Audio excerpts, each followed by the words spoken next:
Welcome to the NBA Coast to Coast podcast brought to you by thelines.com. Coming to you from the West Coast, Josh Lander, joined by Nate Weitzer. He's on the East Coast, and we're looking at NBA best bets for Friday here to close out the week with you guys. We've got some sides and totals looks in this episode. Also have player props up in the other episode and bringing both of those to you each and every weekday. So make sure you are subscribed to that page and continue to follow along with us all season. It's also Friday, so get to let you know about the email newsletter that we have running now on thelines.com. You can get the link to that in the description of this video. Make sure that you're not missing any of the upcoming content that we're throwing your way for all these sports betting needs that you have. We're also throwing that player prop parlay that Nate and I are bringing you each and every Friday behind the newsletter, though. So got to get in there for the free newsletter to check out that bonus parlay. Little 1-0 from last week. We're finding really the best games here and getting a little same game parlay from what we find to be the best betting sort of situation. And maybe, you know, some more points, not quite these defensive metrics, but these offensive games that we like. So we'll be keeping up with that the rest of the season.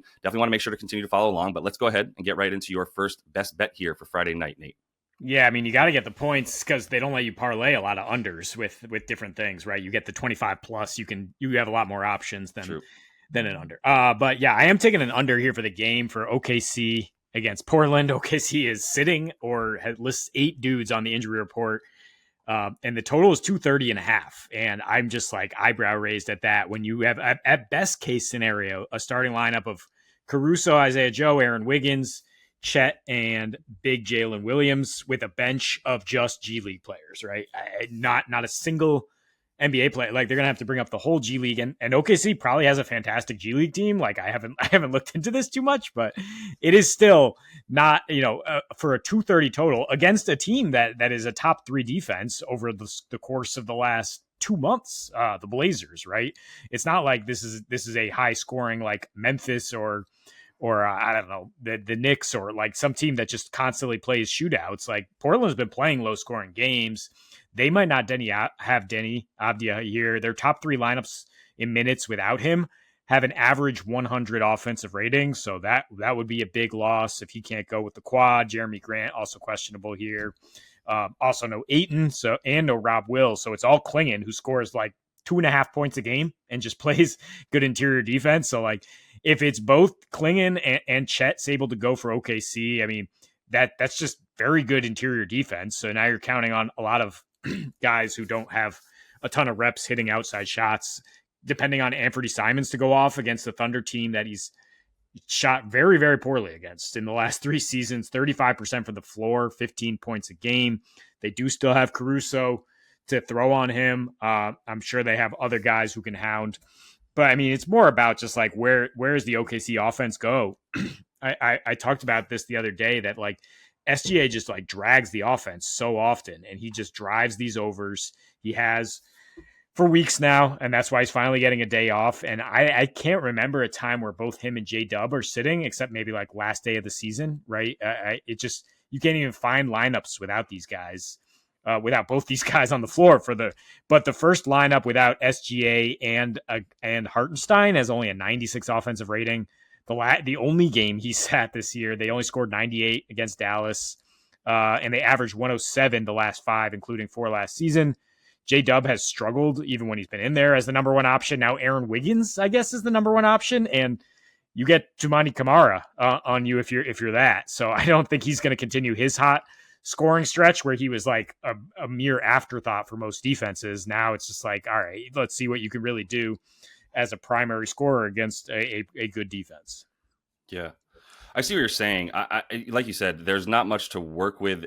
But you can. It's kind of like G League time, or summer league is what I'm trying to say. Summer league time, where we're going to see the backups playing. Not really other backups though. Like Portland, like you said, has been good enough, especially on defense. And yeah, Toumani Camara, it's almost just like if you're the best primary ball handler on your team, you're just kind of like, I don't know, maybe I'll be let me play a little more off ball today and see if you get the Toumani matchup. Like, I don't want the Toumani matchup because he's shutting down everybody, and that's the problem with Wiggins tonight. Maybe looking at some like Jalen Williams, but yeah, I mean, even the Blazers have a lot of guys that are listing question. I mean, with Denny and Jeremy, as like you were mentioning, like yeah, it's going to be a lot of backups. It's going to look like Summer League. Summer League and Shaden Sharp with Anthony Simons is kind of what we're going to be looking at here. But it's probably going to be somewhat entertaining. I do like the under more either way in this one with the defense from the Blazers. But let's go to an over that I like with Toronto and Utah.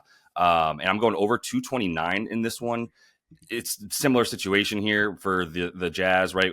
We know they're not playing anybody either at this point. The only person that could play is Keontae George, who's questionable as far as like normal rotation players. But Markkanen, Clarkson, Collins, just get used to me saying all that stuff. I think Sexton might play, which is why Keontae George might not play. But they're making sure they don't win, so we can't play too many good players.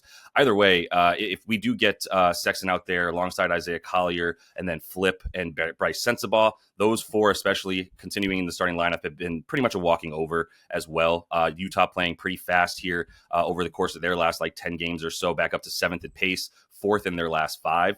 Toronto not playing at the same pace. I mean, they're 16th, so they're dead middle in terms of pace, and they have been playing better on defense. But they've been playing better on defense, not necessarily in the ways that I would expect them to the Utah offense to be attacking them, right? Like Utah's offense really, as it's lost its sort of main players, it really just relies on trying to get into the paint and figure it out from there, which is a lot of George and Isaiah Collier. They've got the second highest paint frequency, and that's what teams are doing against Toronto. They're getting into the paint with the second highest paint frequency, and they're giving up a pretty bad field goal percentage, 21st in field goal percentage allowed to their opponent inside the paint as well. So I think that's what Utah's offense will continue to be predicated on, is athletic driving guards that can then find guys like Flip and their bigs, like Sensabaugh and Flip are their better shooters than their guards. So you see a lot of dribble drive and space because of that, right? Bryce Sensabaugh, not awful on defense, but not great, but a very good spot up shooter, and not someone that's really going to clutter up the middle too much by getting in there, other than when he's crashing the boards for offensive rebounds, which he's become better at as well. And then the 3-point shot as well. Above the break, they're actually 6th in above the break frequency and field goal percentage. So they're in the top 10 doing that now in terms of scoring above the break, a bunch more above the break threes that they're getting. And the corner 3 as well, like the spot up, that's something that you can get against Toronto as well. So they're scoring, getting into the paint, kicking to the corners, or back out above the break. It's really that simple. Like there's no mid-range, right? There's no like sort of nuanced offense here. It's just go to the rim and try to get what you can, or kick it out and try to get a 3. It's just that simple. And that is a great way to get points against Toronto here. And then if you're talking about the defense for Utah, they've relied on guys like Walker Kessler, even John Collins to a degree, to kind of, cover up their blemishes around the perimeter here, as we've seen like Keontae George just be such an awful defender. Isaiah Collier, not terrible, but just not there yet. And Colin Sexton, I don't know, man. I've always looked at Colin Sexton as this big, awesome defensive guard, but his individual defensive rating too, his on-off stuff is just like up at like 118 when he's on court in terms of the defensive rating for the Jazz. And like I said, Walker Kessler will help that stuff out, and he ain't there at this point. So I think Scotty and RJ, these guys are going to have some parades to the rim. And Pirtle isn't even playing that much, so there's a lot of space down low, a lot less defense down low for Toronto as well. So this over. Let me interject here. RJ's not playing, and Pirtle's out now. Pirtle is out, which is the key here for the over. Okay, no RJ maybe concerns you a little bit. But I think then you might want to look at Scotty props and IQ props. But I'm still with you on the over, because it hasn't mattered for Utah since the trade deadline. Over in 12 of 14, 218 in at least every game, and 242 on average have their games averaged. And we were looking at under with the Wizards and their skeleton crew, and that one got to 247. There's no defense being played when they rest all these front court guys. Yeah, my bad. I didn't see that too. And then Chris Boucher, I thought he wasn't going to play. He actually looks like he's going to play. More 3-point shooting for Toronto. He just had his wisdom teeth out. That was really funny. That's why I saw him. But he's good to go here after the painkillers probably wore off. So like it. Yeah. I got a look here with a little bonus look if you don't want to get this niche with your betting market. But Grizzlies first half team total is 61.5 in Dallas. And I mean, you can take Grizzlies -10 here. You can take, I just like the first half as far as there being more points because of how fast these teams have played in the first half. And I don't trust Dallas to score. I mean, Clay and Najee Marshall combined for 45 field goal attempts in their last game. And it's just like that the vibes are at an all-time low. It's just like, where do we go here?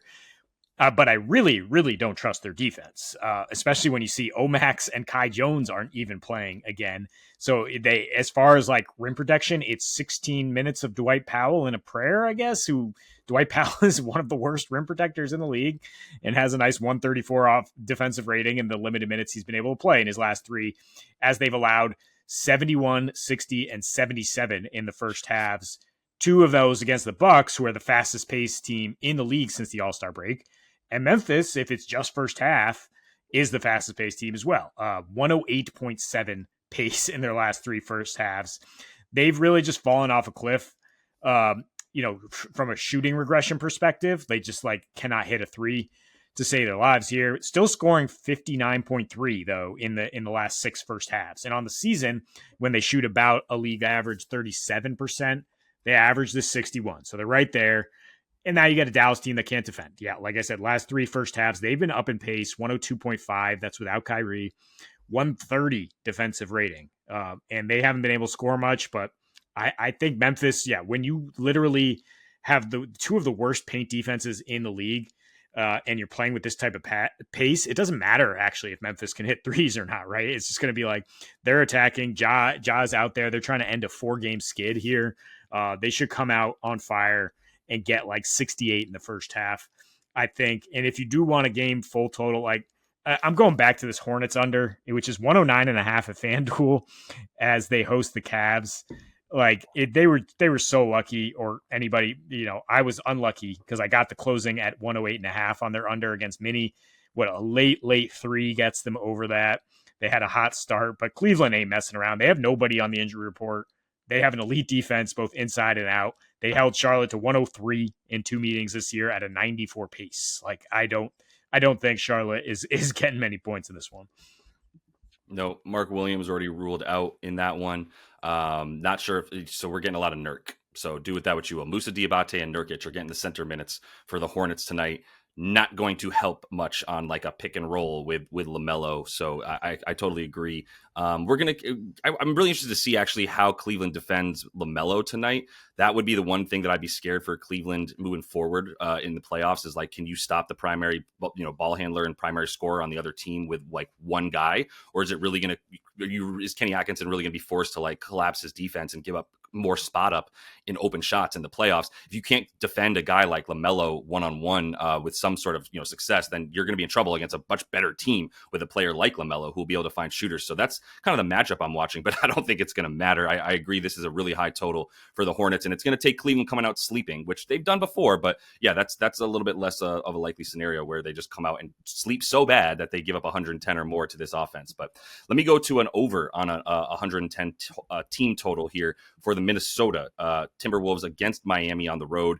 And 110.5. So they need 111 in this game. And the Heat, this ain't the same Heat defense, man. And we got plenty of questionable tags for the Heat as well. And most of them are all key defenders, as we've seen now for the last couple games for them, where we're not sure if we're going to be seeing Jaime Jaquez. Davion Mitchell is available now. Kel'el Ware is out. Andrew Wiggins is questionable. Bam is good to go. It looks like he's listed as available. And then Hero's questionable with that same head cold that made him miss the other day. But really, like Jaquez and Kel'el Ware and Andrew Wiggins, that's going to be a big problem for your wing defense and down into the power forward spots and all kinds of stuff like that. So got guys like Julius Randle doing his thing from the extended wing and down low on the block. Going to have some success there, I believe, against at this point, who's starting at power forward for this team, right? We're going to see like some Pelle Larson at times. We saw Kevin Love have to take over that starting spot, and that was a problem as Evan Mobley ate him alive. And that's what I see guys doing here for Minnesota, who has been scoring a good amount as well. If you look at them since the All-Star break now, they've been playing some poo-poo competition for sure. But since the All-Star break, the only time they failed to go over was against the Lakers there, as they scored 102 to 111 versus one of the best defenses in the league. Over the course of the last 10 games since they made their trades, they have become much, much better on defense, and got to shout out JJ Redick again for the way that he's sort of formulating that defense. But that's the only team that's been able to sort of slow down this Minnesota offense that's been playing pretty fast. Rudy's questionable. I don't know if it makes sense to bring him back for this one. I think they would rather run the Heat out the gym, right? Because the Heat are playing at the slowest pace in the league over their last 10, and Minnesota has bumped this thing up to 13th fastest over their last 10. So they've gone really fast, and I think they're going to need to continue to do that. I think they know that as they take on this Miami Heat team that is going to be much better in the half court, but is just kind of putrid right now in general. And it's a reason that I do like the Wolves to win and probably cover, but I just think their offense has been the thing too. Obviously the pace, like I said, has gone up in that time frame to 13th fastest, but also it's the way that they're getting out into transition a lot more.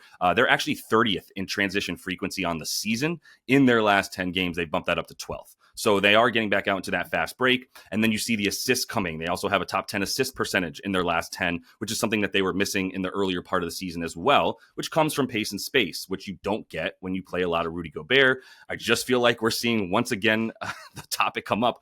why is Rudy Gobert such an important part of this team? Like, you guys look so much better when he's not on the floor. At least you gave away Cat though. So that's what I'm saying though, is the spraying out to the corners, spraying out back up to above the break stuff, the assist percentage and the ball movement goes way up for this team when they play without Rudy Gobert. And the defense hasn't really suffered. Like, yes, they're not quite as good down low, which should be better for the Heat, which will cause them, the Timberwolves, to have to score a few more points because they are giving up so much down low right now without Rudy. They are 21st limiting field goal percentage inside the paint, and teams are getting into the paint with a pretty high frequency against them, top 10 for opponents that are getting into the paint against them as well. So that's a big reason why they've like had higher scoring games, faster paced games, and everything for them. Like I said, one game in their last 10 that they failed to score over 110 points. So I'm going to go back to that. And one more thing for the Heat, like I was talking trash on their defense because they've been missing so many guys. They've actually only kept Atlanta and Washington in their last 10 games under 111 points. Atlanta had 110 against them, or 109, and then they played a low-scoring game. But everybody's picking up the pace against this Heat team that can, and getting over that 110, 111 mark. Yeah, I mean, the Cavs crawled over it in the last game where I felt like I had that in hand through three quarters, and then the Heat just go to their stymie zone the whole fourth and take every second of the shot clock on the other side, and it just kind of killed it. That would be my concern, but I think now that you have DiVincenzo out there healthy, slinging it, I think that's a zone breaker, right? I mean, with him and Nas, I would hope Gobert doesn't go if you're just going to back the Wolves here. But I mean, he's probably on a minutes limit if he does. I don't know how much he would gunk up the offense, and I think I'm fine with the game over in general too. I mean, with the Heat to do their part. I mean, it's only 2:15. It started at like 2:13 here. I think Hero's coming back, so I think the Heat offense will be just fine too. Okay. Yeah. It was the Hero questionable tag is definitely what kept me from just being like, hey, yeah, let's get that Heat into the mix here with their points, because that scares me a little bit more. But I also like the fact, that's why I brought up Minnesota's transition, is that if they can keep this thing fast, if the Heat miss, let's get back. Let's just go. Let's just go, and get to the rim before the Heat can get back on defense. That's the best way to usually beat this team, like you said, who just mucks it up into the nasty. So that's all the time we have for you in Best Bets. Make sure you are subscribed to that page so you don't miss the player props episode we have for you, as well as that newsletter. To make sure you check out the link in the description of the video so you don't miss that parlay bonus pick from Nate and myself. Until we see you next, happy betting.